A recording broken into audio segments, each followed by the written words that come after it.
Mais si elle partait, que deviendrait-il? Et elle ne partit pas. Au désespoir de madame Langlois, elle repoussa les propositions de Maxime Thomassin. Le cœur humain s'attache à un objet dans la nature même où il s'est immolé pour lui. Solange en fit l'expérience. Après le rayon d'espoir qui avait un instant brillé devant ses yeux, sa vie, loin de lui paraître plus sombre, s'éclaira au contraire d'un nouveau jour. Elle se sentait plus de tendresse pour ces pauvres êtres auxquels elle avait fait le sacrifice d'un établissement avantageux. Il lui parut qu'en retour, eux aussi l'aimaient mieux. Les enfants avaient pour elle de petites attentions qui la touchaient. C'était gauche, mal dit, d'un ton bourru parfois, mais le bon désir du cœur y perçait.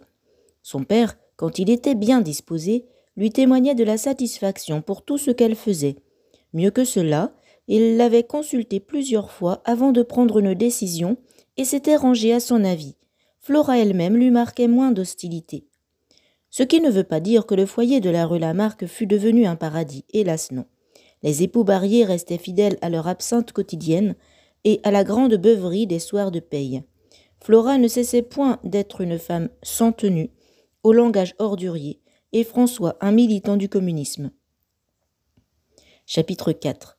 Solange rentrait de l'atelier. En préparant le souper, elle faisait réciter les leçons lorsqu'on frappa à la porte.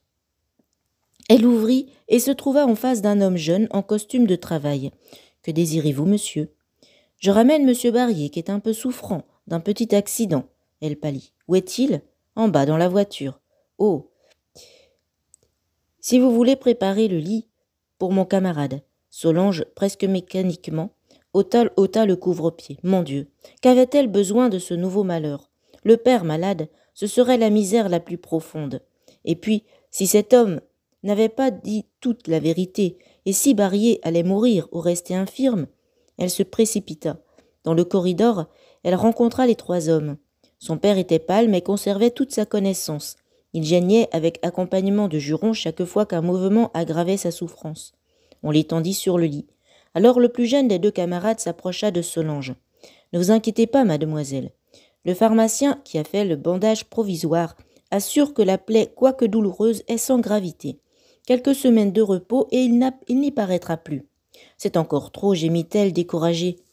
Le son de sa voix sembla frapper le jeune homme qui la regarda plus attentivement. Elle aussi, malgré sa consternation, prenait conscience d'avoir déjà vu ce visage ouvert et intelligent. Et soudain du sang lui monta aux joues. Elle se rappelait. C'était l'automne dernier, un soir, sur le boulevard, dans la clarté d'un globe électrique.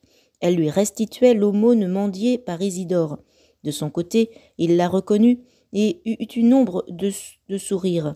Mais ému devant les larmes qu'un humiliant souvenir et sa détresse présente mettaient à la paupière de Solange, il étreignit spontanément dans ses fortes mains les petites mains glacées qui frémissaient. Voyons du courage. Rien n'est perdu quand